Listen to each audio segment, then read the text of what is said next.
Welcome to OmniFocus Workflows with Brian Renshaw, and it's really great to have Brian here today. I'm really looking forward to hearing more about what he has to say. We've had a chance to chat a couple of times, and he's definitely has a lot to share on OmniFocus, and it's one of the key tools in his productivity system that allows him to manage his very multifaceted life. So we'll dig into that in just a moment.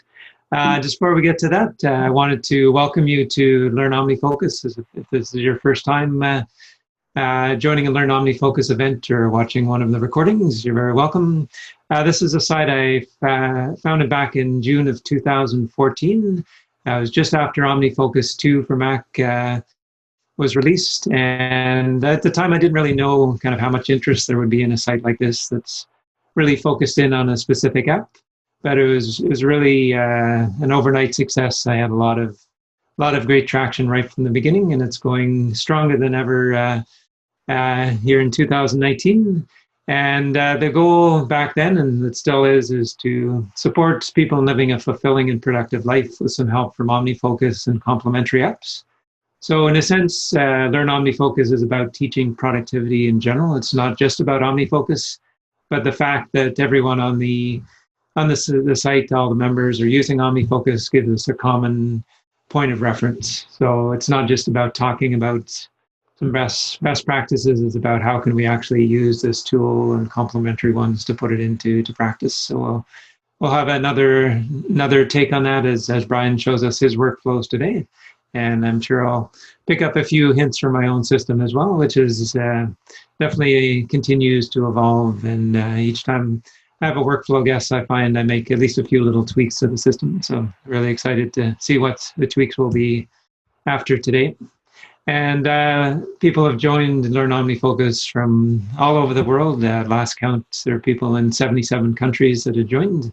And it's great to have a really international representation here. And I've had the chance to talk to and meet some of you or email you. So I really enjoy having that personal contact as well. So just if you're new to Learn OmniFocus Live, this is one of the components of Learn OmniFocus. And there's a few different elements to it.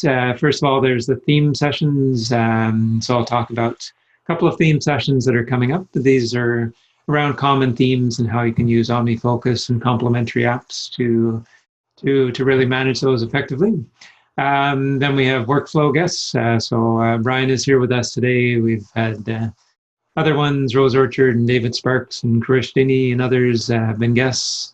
So definitely go back and check out some of those recordings. And I've got some more guests in the queue too. I look forward to announcing them soon. And then Learn OmniFocus office hours. These are small group sessions. They're specifically not recorded because sometimes people will share something personal about their life or work or something that they don't want included in a recording. So we purposely don't record these and ask that everyone who joins keep things confidential. And these are limited to 10 participants and everyone's video conference. And we get people from all over the world joining in on these. So it's a great opportunity to connect with other OmniFocus users. Sometimes people will come back for multiple office hour sessions. We can kind of get to know them better. And maybe if you really connect with someone at one of these, definitely feel free to exchange contact information. Maybe they're a great accountability partner or someone you want to stay in touch with. And something I've been doing for many years is private consulting. I really love doing this work, and I get to really go deep with people into their life and their work, and it's a real privilege to be doing this work. If you're interested in understanding how this works, go to learnomnifocus.com/private, and I use Zoom for these as well. So we've got the video conferencing and the screen sharing, and it's almost like being in the same room. It's a really great way to connect. Just a taste of what's coming soon, and all of these are currently open for registration. So if you're a Learn OmniFocus member, you can go ahead and register in any of these upcoming sessions, and I'll be adding some more very soon. The next one I'm really excited about, and this has been in the works for quite a few months now, is managing the big picture with OmniFocus 3. So if you find you're maybe checking off a lot of circles during the day, you're getting a lot done, but you're not really feeling that it's making a big difference in the bigger picture of life, or maybe there's kind of a lack of clarity around, are you doing the right things, or is your time and energy going into the things that are really going to make the difference in the big picture and move things forward? This is a great session. So we'll look at this from many different angles, many different perspectives, and look at how OmniFocus can really support that constant review of the big picture, and also how some other complementary tools can be put into play. Another one I'm really looking forward to leading at the end of May is Traveling with OmniFocus 3. And I have quite a bit of travel planned over the coming months, including quite a large trip coming up quite soon. So I'll definitely be putting into practice what I'm going to be sharing at the session in May. Talking about traveling too, I'm going to be in Mac Stock at the end of July. That's a 2-day conference in the Chicago area. So definitely let me know if you're planning to be there. It'd be great to meet some people from our community at that weekend conference. I think it'll be a lot of fun. There's 4 Learn OmniFocus office hours currently open for registration. So the next one is next week on April 3rd, and there's still some space available in that if you want to join in. And then there's another one April 24th, May 22nd, and May 30th. And if you go to learnomnifocus.com/office hours, then you can read more about how these sessions work, and that page has all of the upcoming sessions listed as well. So if you haven't been to one of these, definitely recommend coming to check one out. All right, and without further ado, brings us to Brian Renshaw, and he's joining us today from Louisville, Kentucky, which is a state I haven't visited yet. Definitely be great to visit at some point. And he's got as I mentioned earlier, a very multifaceted life. He's working on his doctorate. He's working full-time, doing administration, teaching. He's got a family, so a lot going on. And he mentioned that OmniFocus is one of the things that really makes all of this possible, and helps him live the life that he's living. So we'll be digging into that. If you haven't already, I definitely recommend checking out his blog, brianrenshaw.com, and he's got a lot of great productivity and technology information on there, including many references to OmniFocus. And you can also follow him on Twitter. It's at Renshaw330, so RENSHAW 330, and you can follow him there as well. Okay, well, at this point, I'll pass it over to you, Brian. So like Tim was saying, my name is Brian Renshaw, and just a little bit about me. Like he was saying, I'm a husband and a father. We just adopted our son 8 months ago. So he's 8 months old. His name is Jax. And so that has added another wrinkle into productivity and how I work, how I work and schedule out my day. I'm also a PhD student here at the Southern Baptist Theological Seminary. I study in New Testament. And so I've been working on this for a couple of years, and I still have a couple of years left. I'm currently studying for my comprehensive exams. And then I also work in academic administration. So I work in the provost office, helping the provost here at school. And he is over all academics here at the school. And we've been in a sort of a transition as the current provost went to another school. It was all good, but we've been in transition here. So it's really tested my system, my productivity system with OmniFocus, and just kind of making sure all the balls are being juggled as we have an interim right now. But without OmniFocus, I think many balls would be dropped. Then I also do some adjunct teaching here at the school. So I teach Greek and some New Testament classes, both online and on campus. And so this adds a lot to already the busy plate. And then, as Tim was saying, I do blog when I can. And with the other 4 things going on in my life, you can tell when it's busy, then the blog does not get updated. And when it's not busy, then I write a lot more. But I always find it really helpful to go through my thoughts. So just real quickly, if you're anything like me, when you hear somebody talking, you're always like, what are you using? So just real quick, I have a pretty simple setup. So just a 2017 MacBook Pro, and then I do have the new iPad Pro. I do a lot of teaching from and a lot of research on. Then the phone, the XX Max, I am in the Mike Was Right Club with the iPhone Max there.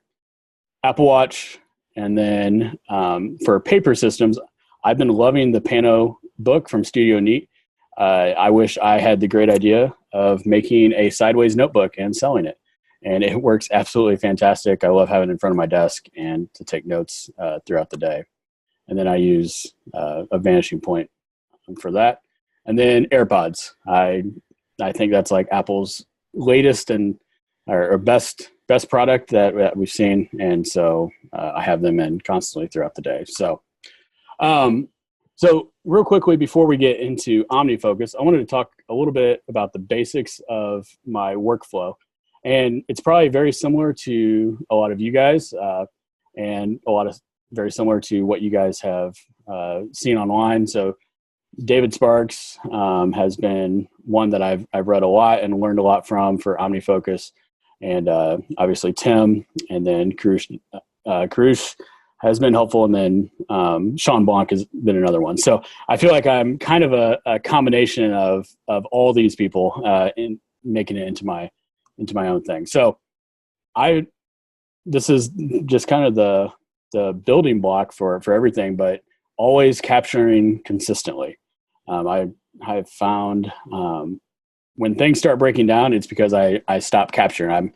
For some reason, I will find that when things get super busy, I think, oh, well, I don't have time to write it down. I can just keep it in my head, which is always the wrong thing to think. So capturing consistently, acting quickly.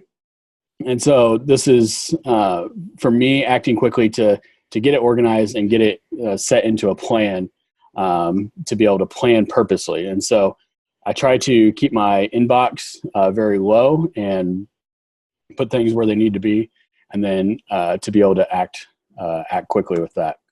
And then review.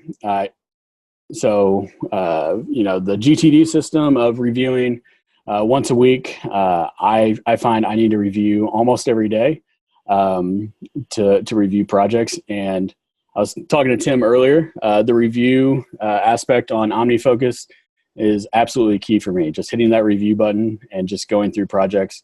I don't know what I would be able to do without that, because it helps me look at upcoming things, things that are I'm working on right now, things I may have forgot or that slipped by. And without a constant review, I find balls get dropped. And then being able to execute. And so I really try to actually stay out of OmniFocus most of the time to be able to execute what's going on. So I use OmniFocus for my planning and storing, but I don't really work out of it throughout the day. So my motto, if I was to write a motto, would be simple but effective. Over the years, so I've been using OmniFocus for, I think, probably about 8-9 years now, or maybe more.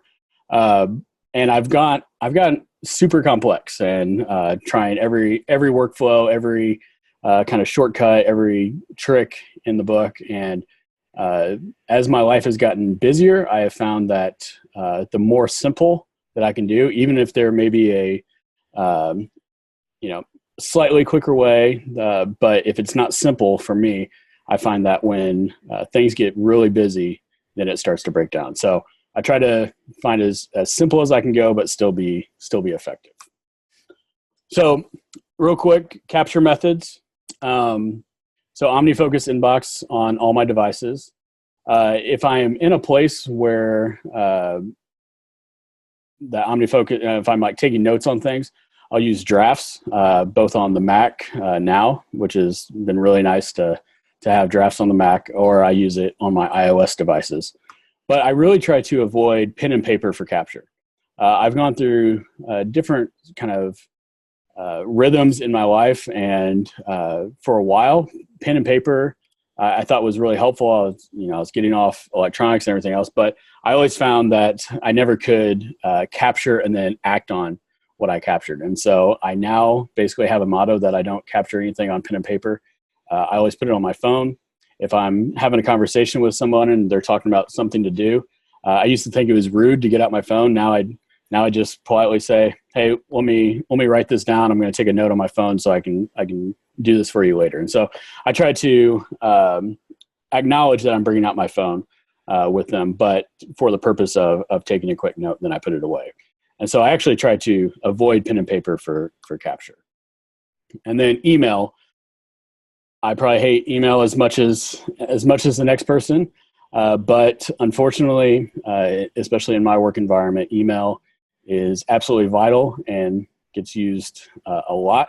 I love reading articles where people are like, "Oh, I only check my email for like 20 minutes a day," and I have this nice little time in my email, and then I get out and I try not to send as much email. Well, that's just not the reality for me. So I'm sure many of you are kind of in the same boat, but email is a place where I need to capture. I'll talk about how I do some of that here in a little bit. So now we can finally get into OmniFocus here. So my OmniFocus setup is pretty simple here. So my inbox, I like I said, I tried to keep really clean. And as I kind of go through some things, I really try to, if I can, on my capture, to already put it in its place. And so my inbox usually doesn't have that many items in it right now. So like right now, I only have three items in here. I don't know if anybody's read Brett Terpstra. So he has a keyboard shortcut making the caps lock key be Control Option Command Shift, and I use the caps lock O for my quick entry to bring up the quick entry, and so I use this a lot. I can send Tim a link to that little trick there to make Control Option Command Shift all in caps lock. But I find this, wherever I'm at, if something comes up, I'll do the quick capture on that. And then, like I said, I will just do it on my phone as well for my inbox. So more interestingly, we'll look at kind of my project setup. So my project setup, I use a little combination of folders and then mostly projects. So my folders are my kind of broader areas of my life, and this just helps me organize a little bit. I've gone through different phases where I've used more or less folders. I find using folders for very broad buckets helpful, and then doing projects from that. So I have my inbox set up as to clean up items that would either have a project or a tag. So I know some have to have both, or some people just do a project. So I just do project or tag. And so as far as setup goes, tags I use are more important for me when I don't have a project associated with them. And these a lot of times are kind of one-off requests that come in and just have, they don't need a project, but I need some type of context to know what I'm doing. And so if I just do a tag, that gets thrown in this miscellaneous project here at the top. From there, work is probably my absolute primary focus for OmniFocus. So I have a couple different setups here. So templates, I find, so there's a lot written out there, and I think Tim has shared, different ways to make quick templates or to populate a template. For me, I have found just creating a folder with some templates and some basic information has been sufficient for me. And then I just copy it and make it a new project. For me, a lot of times especially for these templates, I have to add a lot of kind of unique things for each one. And so they end up not being the same and with the dates. And so I just find copying a project template here on the computer to be really helpful. I know there are quote unquote quicker ways to do it, especially do it on iOS, with task paper and everything. But this is one of the places where if I don't fully, I guess, understand the ins and outs of the workflow, when things get busy or if I need to change something, I get lost a little bit. And so this may be a little bit slower, but I find it actually more effective. And so this is where that simple and effective pendulum is really, really helpful for me.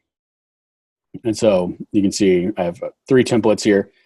Since I've been in this role, I've been trying to make templates for things that happen. And working at a school, we have an academic year. And so a lot of things only happen like once a year. And so when that happens or is coming up to happen, I try to create a template for that. And so I'm coming up on my first full year. So looking forward to the next year so I can actually do some things over again and do a little bit better. Then repeating tasks. So I just have a single action list for some repeating tasks that I do. These are just a couple things that I have to do every couple weeks. And the repeating tasks, I just put them in there. They're just, I see, approved time clock in David Allen parlance.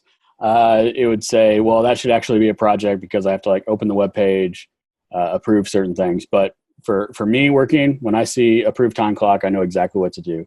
And so just having a single task is really helpful. And so this fluctuates every once in a while. But for now, these are the main kind of small repeating tasks I have for it. And I think, so this is the person that I report to right now. And I have just a single action list. So I work as an executive assistant. And so I oftentimes have many things to talk to him about in between meetings and everything else. And so I just keep a single action list. And these aren't projects. These are more discussion items. And then sometimes they will begin to be a project. But for this, my single action list, I just will add very quickly items to discuss. And so I have this as a perspective. So when I click on the perspective, it just shows the remaining items. It's pretty simple here. Just shows me the remaining items for this. And so since I report directly to him, this is one of the places where I don't want balls to be dropped, and I need to make sure I can quickly and efficiently see kind of what's all on the table for that. And then miscellaneous. So this is a subset. So this is a little bit different than the miscellaneous. This is a miscellaneous project. And this is, once again, just items that are kind of one-off items that I don't need to make a project yet for that. And so any single action lists I put in brackets. Tim, I think I actually got that from you, the single action list idea with brackets. But I find it really helpful knowing that, hey, these are going to have several items in that. And so I find those really helpful. So as you can see, I have several projects happening right here. And so I usually use the parallel projects. The sequential projects I find to be nice in some situations, but too often when I think a project is sequential, it ends up not being, and then things are grayed out, or I don't see it in certain perspectives. So I usually end up using a parallel project, just knowing that I try to put them in a sequential order, but knowing how things normally work at work, things get thrown off, and the sequential usually is not as effective for me. And within the project, I do a lot of, I'll create subtasks, which I think this was somewhat new in OmniFocus, but creating a subtask under a task. and I actually learned about the keyboard shortcut the other day. So Shift Command left bracket will go out one, and then if you do Shift Command right bracket, it'll indent. And I find that really helpful. And so before you could put tasks within a task, I would have a little bit harder time kind of categorizing different projects. And when I tested out Things 3, there was something that they had in there about having like a project and then kind of project headings. And so I use indented tasks as kind of project headings for that. So these are, you can obviously see I have several working projects for this. My perspective that I use, so this is showing all the projects here. The perspective that I use is it just shows the remaining items for everything in the executive assistant folder. And so when I'm planning out my day or kind of planning out the week, I will use this. And so I'm not bothered by everything else that's kind of upcoming or not relevant. And then from here, I will kind of figure out what to do. Now, kind of like, so when I am planning out like a week or a day, I will actually just write it down on a piece of paper about, or I'll add it in drafts, 3 things that I want to accomplish for the day. And I think Sean Blanc talks about kind of keeping it at 3 things. And so I use OmniFocus for planning, but when I'm looking at specific tasks, I've already written those down, and then I kind of know what to do through the day. So I don't actually use OmniFocus like intensely throughout the day, except for the capture. And so this view is pretty simple, and just kind of shows all the available items, not remaining, all the available items that I have. One unique thing that I started doing probably 3 or 4 months ago was I created a project called Create Projects For. And I find this really helpful because I would have items in my inbox that I knew I needed to create a project for, but I didn't know exactly what it looked like. But I didn't really want to put it in a single action list, and I didn't want to keep it in my inbox. And so it was like kind of this no man's land. So it's not like future, like this is stuff that's going to have to get done, but it's also going to take some planning for it. And I need to keep it out of my single action list because I know that each of these things are going to take several more steps, and it's going to take a little bit more work. And so I created this project, which is Create Projects For. And then when I'm going through this, I will look through and then create a project based on what this is when I have some set time. So this is really helpful for when I look at it, I know that, hey, it's going to take me 20, 30, 60 minutes to plan out a project and figure out all the steps for this, and try to figure out a standard operating procedure for each of these items. And so for work, that's basically how I function is projects and single action lists. It's pretty simple. I've done several different things in the past, but what I've found is just the more simple, the better. And by using projects, it helps with the review process because the review is largely it's more helpful, I think, with projects rather than tags. But in my single action lists, you can see that I do have tags that help me give me a little bit more context. But my projects, I use less tags for that because for work, it's basically it either needs to get done or it's not going to get done. So it doesn't matter what context it is. It's, hey, this project needs done, and need to figure out how to do it for that. So teaching. So I'm also a teacher, and so I make each class a project. Each class a project, and then I also have 2 other projects that I find really helpful for tracking things that come up during the semester. So student emails, I like to get emails out of my email system and into OmniFocus. And what I find is having a single action list for student emails that are specific student questions that I need to get back to. I will add them to this action list, and then the tag is just the class. Now, as far as like doing a perspective or anything, I don't necessarily use that for this. I use the tag for identification. So when I look at it, I know, oh, okay, this email is about Greek 2, and I need to get back to it. As far as like priority goes, usually I try to respond to student emails within 24 hours. So if they're in here, then they're important. It doesn't really matter what class it is, but they all have equal importance. Then I also have a small project. I cleared it out before I started this because I had several personal items in here. But I track course updates and changes that need to happen throughout the semester. So if something's happening, I need to take note.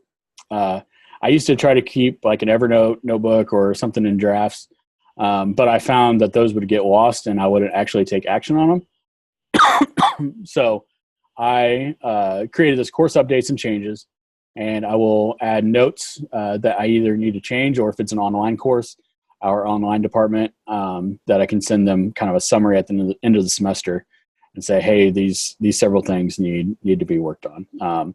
And so I find tracking this in OmniFocus a little bit easier, especially getting in the input into the right place to do that. And so those both have to do with teaching, but they don't have to do with classes specifically.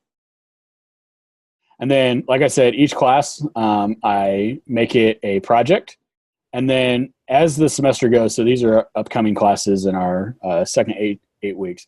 As the semester goes, I will add tasks for the upcoming week or two.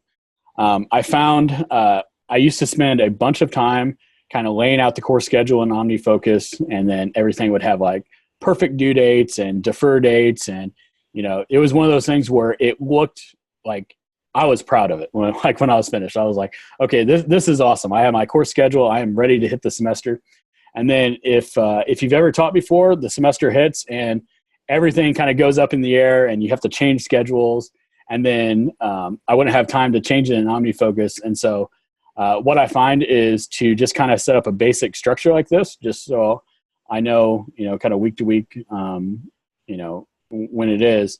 But then every couple weeks I'll come in and add tasks that are relevant for the class, and to keep it clean that way. And so it's a little bit more work during the semester, but what I found was if I did too much preparation beforehand, it never, ever worked out, and something would always change. And so then I would see due dates for things that I knew I'd changed, but I forgot to update in OmniFocus, or things that were deferred too long that I should have been seeing earlier.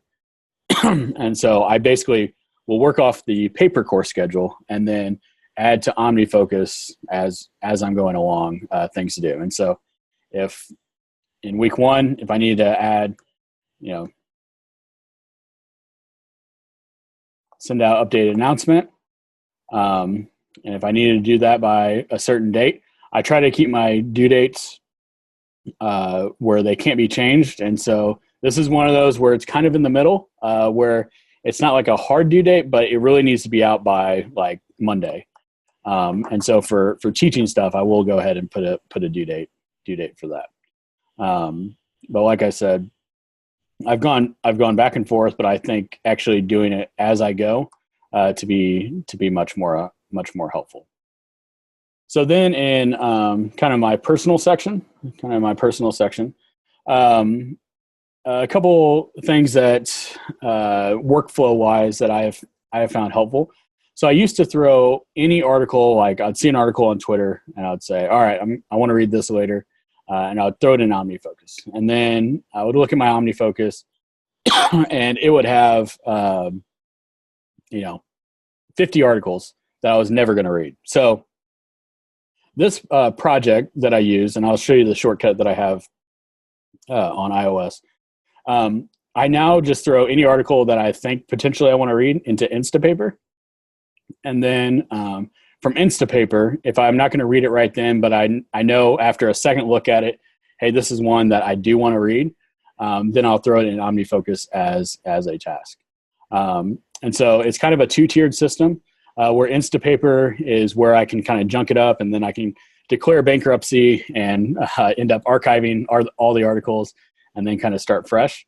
And then for articles that, like at night when I'm just doing some casual reading that I'm not able to get to, I will add them to OmniFocus through Instapaper.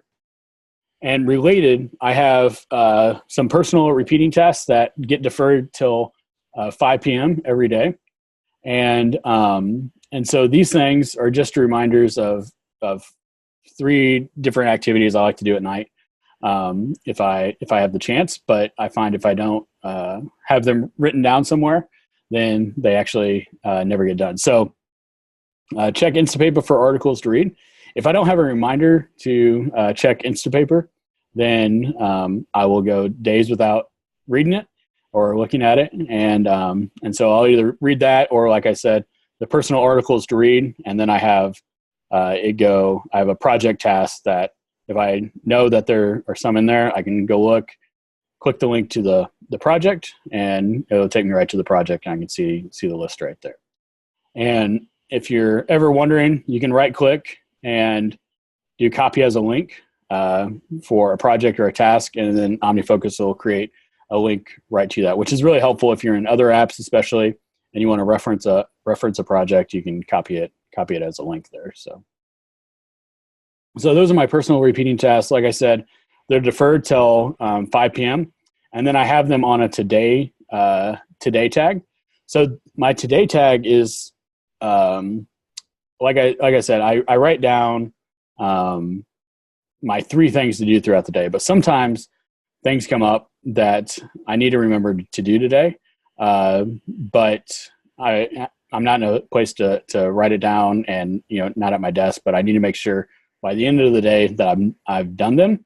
Or if I'm at home, I defer till 5 p.m. usually, and I can click on the today. So the today, this one doesn't have any right now, but I will tag something that needs to be done with today. And then before I leave the workday, I will check my today perspective, which is just my today tags, and just make sure that I got everything done that came up throughout the day. Because usually, based on my schedule, a lot of little things will come up like, hey, can you just call this person by the end of the day? Or can you send this email real quick to this person? And so I'll add those with the today tag. So they're out of my inbox. And so, but they're also in the today tag. So I know that I need to get done, but I don't use it as a planning feature of when the day starts, here's what I want to do, except for these 3 items at home. I also keep a YouTube tag or YouTube project. So when I show you some shortcuts that I use, I find playlists on YouTube like hard to function or hard to use, and so I actually found creating a quick shortcut that will take the title and then add the link here in the notes. Really easy to go back and watch YouTube videos, because I don't watch them all that often. But if I'm doing something, I'm at an airport or something, and I'm like, I want to watch some YouTube videos, and then I can go see this list and see what's happening there. Another project that I have is Discourse Forum. So if you're not part of like the Mac Power Users Discourse Forum, or the OmniFocus Discourse Forum, or what's another one? Automators Discourse Forum. I find those really fun and helpful to talk with other users. And I created a shortcut that, because what I found was there may be something I want to read or respond to, but I hadn't, there was no good way to mark it. And so I created a shortcut that will create an action item in OmniFocus for that.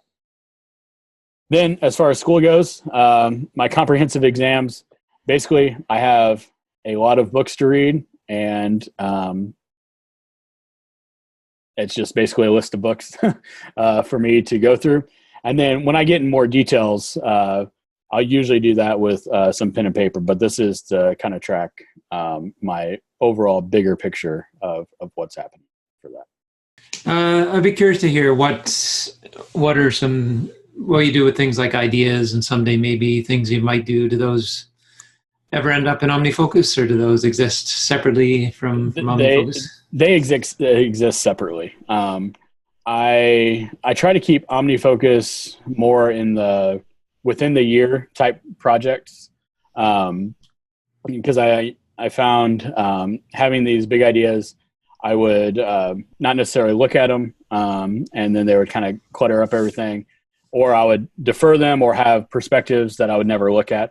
And so I just keep a list in drafts, and we'll just update that and look at that every once in a while. But right now, the way my life is going, kind of the next year is really the things that are needed to be tracked in OmniFocus, and I find keeping those items to be most helpful in OmniFocus. Okay, cool. So it sounds like drafts is both a tool for capturing as well as a tool for storing information as well. Yeah. So actually, since drafts, so I've been on the beta for drafts for Mac. Since it came out on Mac, I've actually been using it as notes now more than I used to. I used to use it as kind of a quick capture and then send things out. And then I would use Bear or Ulysses. I went back and forth on like notes that I would keep. But now I've been using drafts since it all syncs up with my computer, iPhone, iPad, all in the same app. I actually have been using it for notes as well, which has been really helpful. Yeah, having it on the Mac really makes a big difference. Yep. In terms of defer dates, I imagine you have some for your repeating actions, but will you kind of defer things off to the future arbitrarily sometimes, or are you going to use it to sort of put things on your plate at the appropriate time, or how? So I try not to defer things too arbitrarily in the future. I'm sure we all struggle with hitting the defer button a few too many times. As far as work goes, I defer usually when I have to start something. And then once I start it and that defer date has happened, and so when I'm in the kind of individual days of working on a project, I don't usually use defer dates anymore, because I just found when I used it for really small things, like, I actually don't want to work on this till Thursday. Then Thursday would come up and I'll just defer it again. So I use defer dates as a more broad category of like, hey, I can't start this monthly budget analysis until March, and so I'll defer it till March 1. And then once March 1 hits and I have to do it within like 15 days, I usually don't use defer dates for that smaller time. Yeah, okay, got it. So mainly for things that really can't be done until a certain date. Right. Yeah. Okay, cool. What about flags? Do they have a place in your system? I used to have a whole system based on flags, and then I declared bankruptcy, removed them all, and I've never used them again. Okay. So, cool. So the today, what I was talking about with the today thing, I guess you could say that's kind of like a flag of something I have to work on today. But I found naming it today, more important. Like focus on today. But like I said, in terms of planning, I will write certain things down, and then I base it on my perspectives to make sure I'm working on the right things for that. So I used to use flags, but not anymore. And especially with OmniFocus 3, for all intents and purposes, a flag is really just another tag. It's just got some special privileges in that it can turn the status circle different colors, and it's got its own perspective and things like that. But yep. Okay, awesome. And it'd be great to have a look at the tags, and maybe if there's any perspectives we haven't seen that you're using. I know people are, often, myself included, always interested to see some creative uses for perspectives. Yeah. So tags. I don't work from here from the tags that often. But I find a lot of tags having to do with people really helpful, because I find a lot of times in the middle of a project, I may need to check in with someone for a person, and then I can click on their tag and see if I'm meeting with them, other things that I have to do. I don't use like context tags usually, like doing this at home or doing this at work, or because my life is so fluid that like I'm either looking at work tasks or I'm looking at like kind of personal items for that. The other thing I use tags for, like I said, is to identify like a class that I'm teaching or something like that. Or in my miscellaneous list, just to kind of give me an identification when I look at that task, what it is. But as far as like sorting and everything, I use more projects. So like I do have a YouTube tag that I used to use, but I just made that into a single action list for that. Now, every once in a while, I will use a deep work tag right here. I'll tag things deep work. That's not really for sorting or be like, okay, I'm ready to do some deep work. It's more for when I look at this task, okay, I know I need to kind of shut everything down and focus on it. And so my life more revolves on like, hey, I have these things I have to work on right now. I don't have the luxury of saying, okay, I'm in a really good state to do some deep work, or I'm in this mood or mode, and this needs to get done. A lot of it just has to get done, and so I find those tags not as helpful. I've used them before, but then I realized just the way I end up working that I don't really use them. One thing you point to is there's no right or wrong way to use these. Don't just use a feature because the feature's there. Use it if it actually enhances your workflows. And so I think that's a really key one to keep mindful of. One perspective that I find helpful is one for my wife.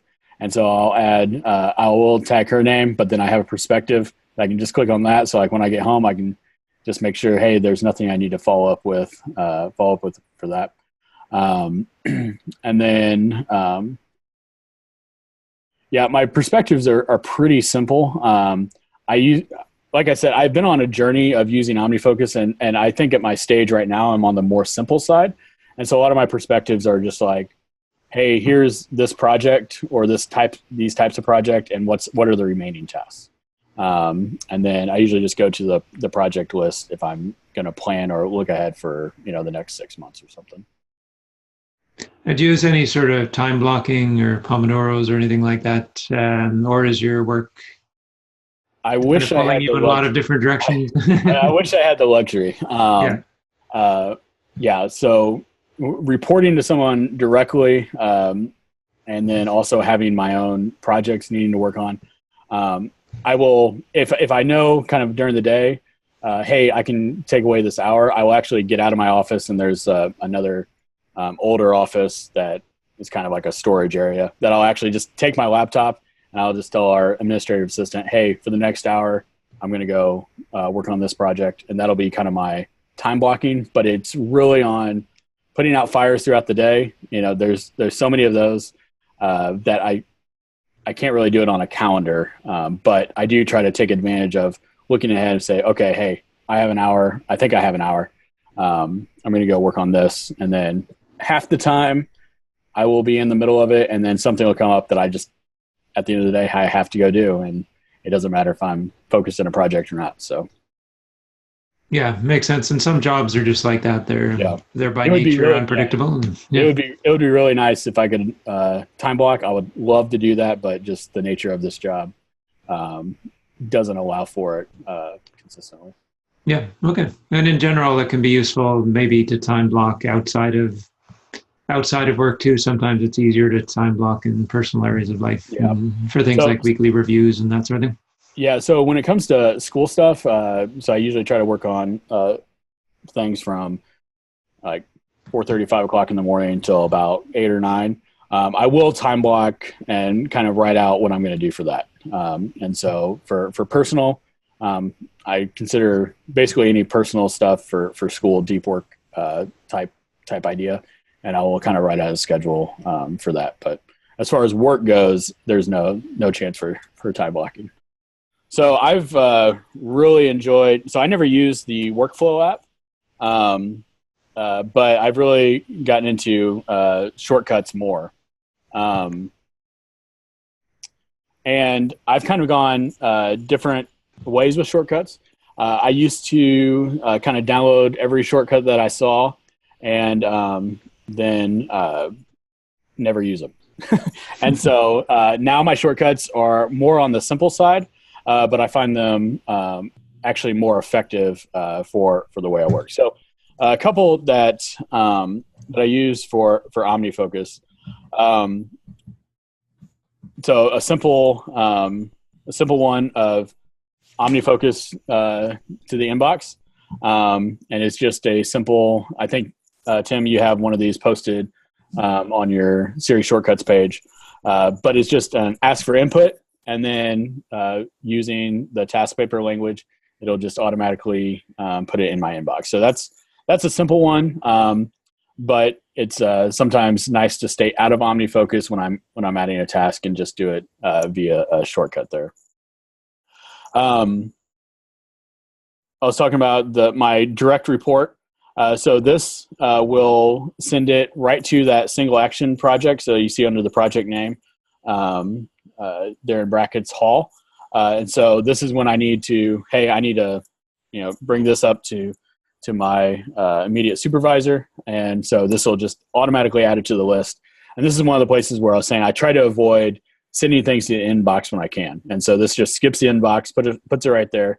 And so once I do that, when I click on his perspective, then it brings up all those tasks. So I find this one simple, but really helpful. The discourse to OmniFocus. So I have wrote a blog post on this one, but basically what this will allow me to do is you can see in the text right there, there's 4 different discourse ones that I'm a part of, and it will ask me, here, let me actually just open up a discourse.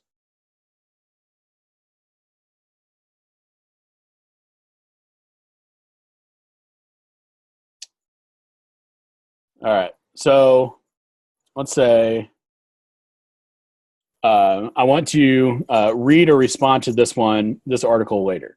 And so I'm on here, and so this link, and it's hard to point on iOS, but if I click the link icon, I can click on shortcuts. And then if I click my discourse to OmniFocus, it will run a shortcut. And so it'll ask me, hey, what forum is this? And so this is a Mac Power Users podcast forum. Click on that. And then what's my action that I want to do to it? Is this one that I want to read to? Or is this one that I've read, but my response is going to take a little bit more time than what I have right now? I'll click on respond to, and then it'll add the link and then any notes.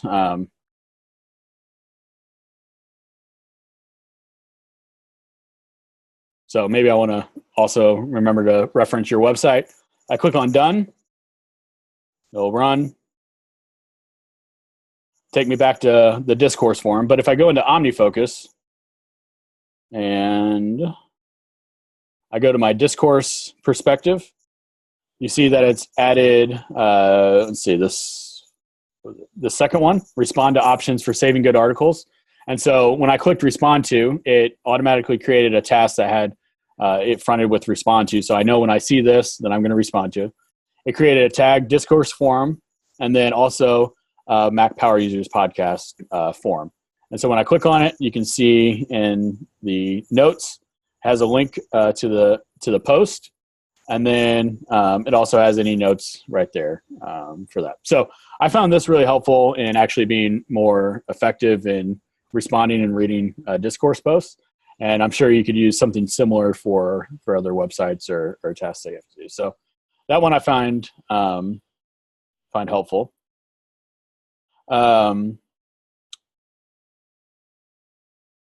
So I'm just going to reference this add task and subtask. So this is one, Tim, that you have on your website. And so if you have not looked at, what is it, Learn OmniFocus / Siri shortcuts? It's actually shortcuts, yeah. Yeah.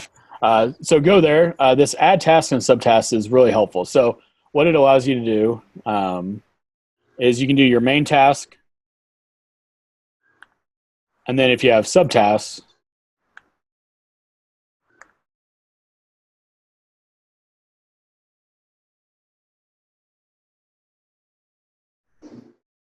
so you can see it added the main task with some subtasks. So I take no credit for that, but I find it really helpful when I want to add several tasks with that. And a couple of things to point to there, just to reinforce what Brian was saying, is a search shortcut can be extremely simple, but still very useful. Yes. Just as something as simple as putting it into the right project or single action list within OmniFocus. That might not seem like a big deal, but it is removing that friction, so you can very easily put something exactly where it needs to go, and you're not having to take that extra step of processing the inbox. So it's it can be simple, and then they can be more complex, like the discourse one, which, if that's useful to you, you might even just take what Brian has done and use it verbatim. So you don't necessarily even need to fully understand how it works. So Yep. great examples of kind of the range of shortcuts that are useful. Yeah. Yeah. So those are some of my most used OmniFocus ones. I do have a dictate OmniFocus. So I find the dictate action in Siri shortcuts is better than using Siri itself. So trying to say like add to OmniFocus and then it adds like a reminder. Actually running this action where it runs this dictation engine, I find actually reads my words better when I speak. I don't know what the difference is. And my HomePod just went off.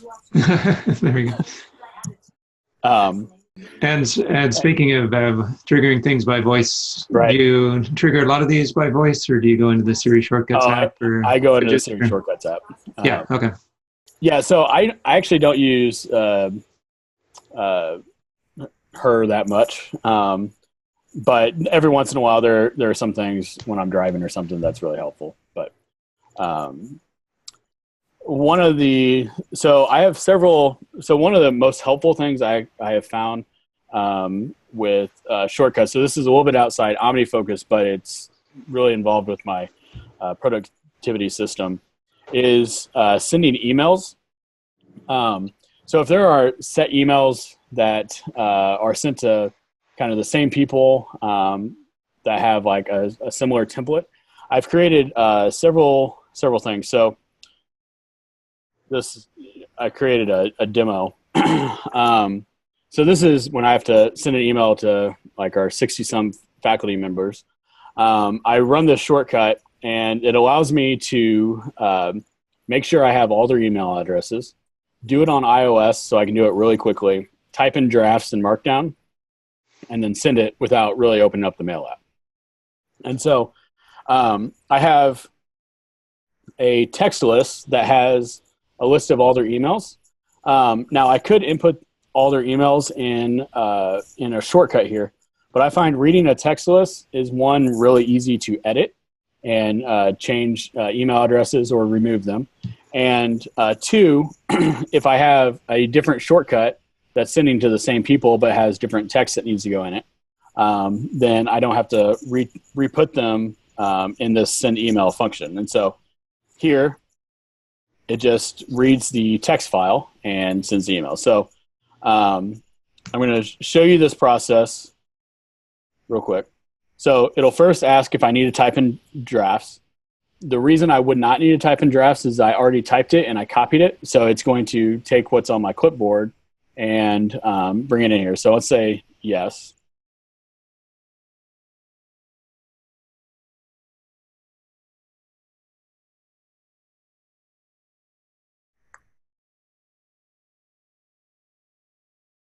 Okay, so let's say that's my email. And then I have a drafts action, which is a little button that I click that actually just copies this text and then opens up shortcuts again. And so I click on that. It brings me back into shortcuts. I can put in the subject. And then it takes my markdown text, puts it in the email, puts the email text list. So I'm a St. Louis Cardinals fan, so there's a couple placeholders with Cardinals names, and then I'm ready to go. I like to bring up the mail window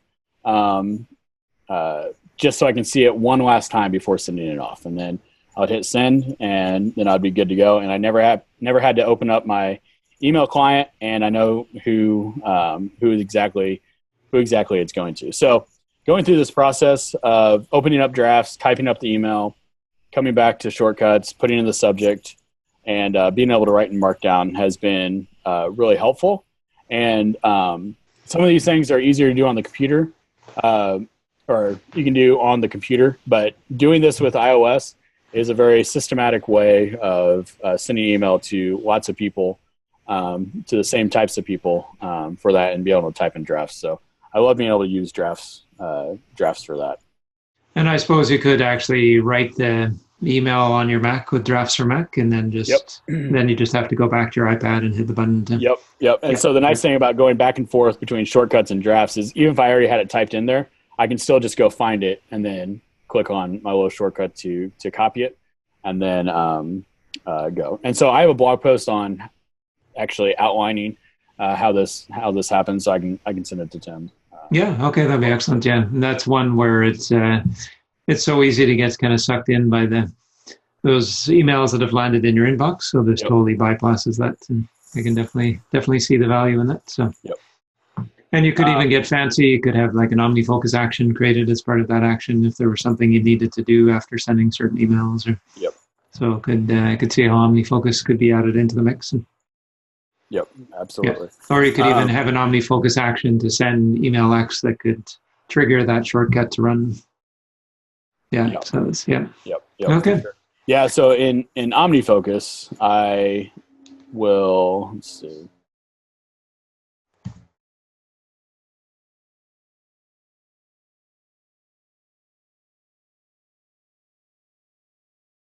So for this, I have to send an email reminder out to several different people. And so I just put a reminder for myself that's a shortcut, because sometimes I'll look at it and be like, oh, I got to type that email, because I do it once a month, and I'll remember, oh, no, I already have something set up. And so I could probably create a link to the shortcut so I could run it even quicker. Just tap in there, make it even more efficient. Yeah.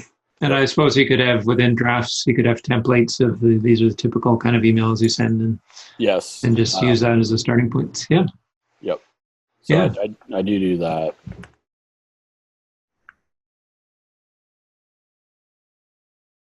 So here's a draft that I would use. So when I open it up, I can go find this draft, or click on the link, and then I just have a placeholder for inserting the date for that. So it's always interesting to hear where sort of paper and technology meet. And I know you use, you mentioned the notepad you use. What sort of compels you to use paper versus electronic? Where do you sort of draw the line there?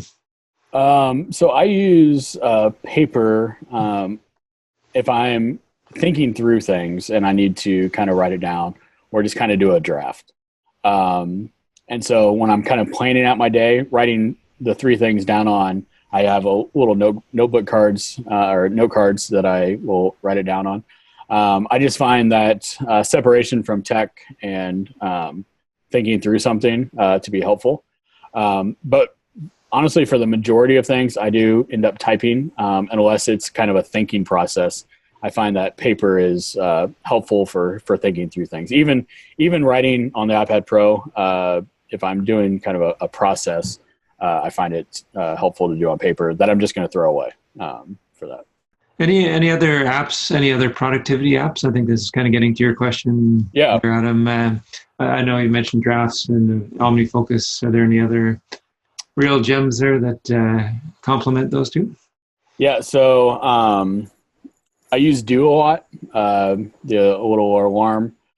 So I didn't mention this when I was talking about kind of workflow, but I'll use the Do app for things that like have to get done at a certain time, and just like everybody else says, it reminds you consistently.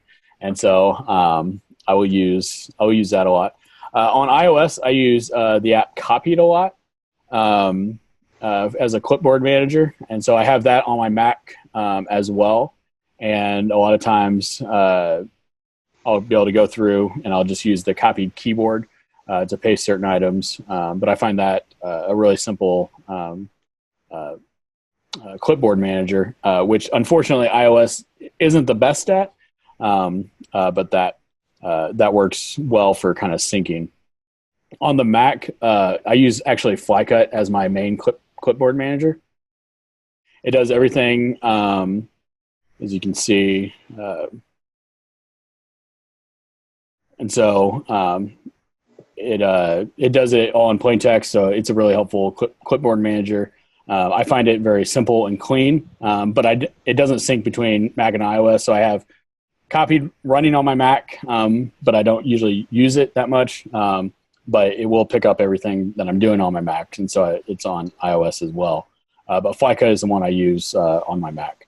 Just on that point, there is. I was using Copied for a long time. Definitely a great app, but I've since switched to one called, I think it's called Paste, which does exist on both Mac and iOS. And one thing I like about it is very simple and visual. So that's it's definitely not as capable as Copied, but it does have nice simplicity, and you see nice image previews and things. And I'll have to take a look at that. Yeah, so that might be one to look as well. As far as teaching goes, so I use DeckSet to create slides. And so it allows you to write in Markdown.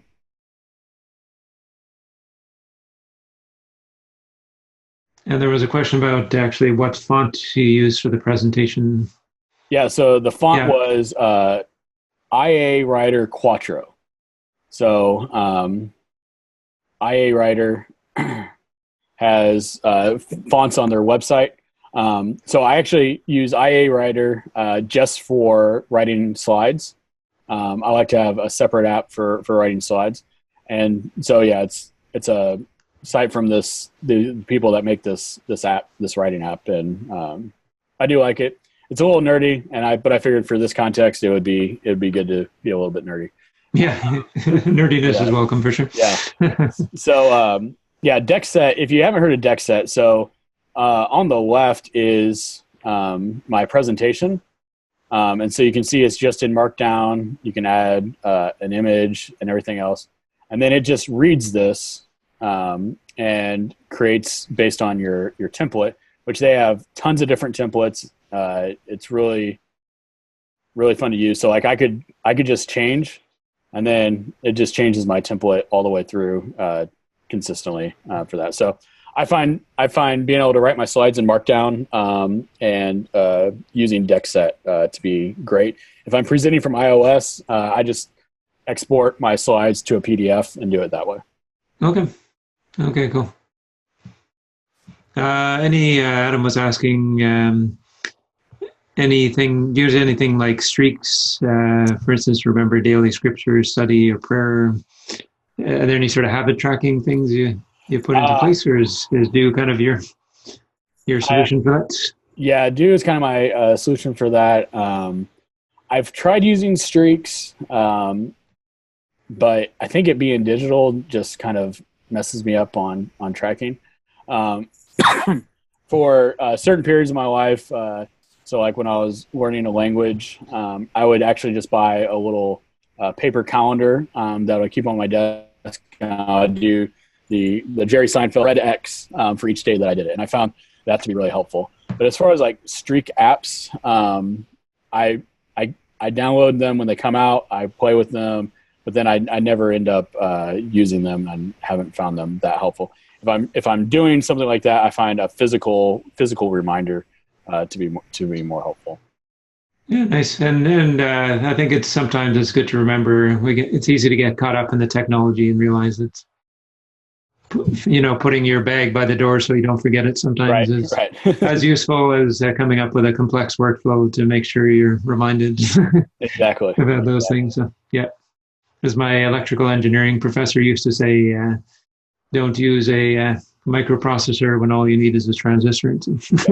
Maybe a little bit of a dated reference, but it is. But it's so much fun trying to figure out how to use that microprocessor for every task. One point when you were talking about sequential projects versus parallel projects, one thing that might not be totally obvious is you can have sequential groups within a parallel project. That's something I use quite a bit too. Yeah, I do use that. I should have mentioned that. I can't remember what project. There's a couple projects that I do sequential for. Yes, but that's a good point to bring up.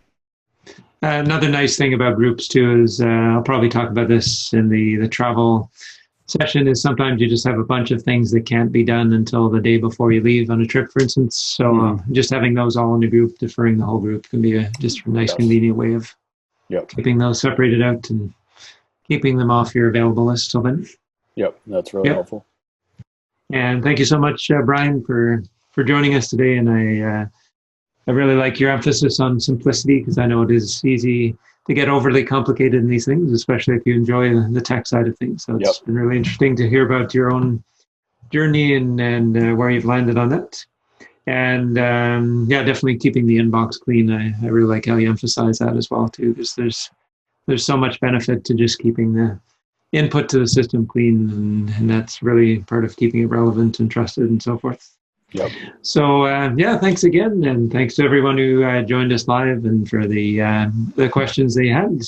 And if you haven't been to one of these live sessions, definitely recommend checking either a workflow guest or coming to one of the theme ones, or even coming to one of the small group office hours ones. They're definitely a lot of fun as well.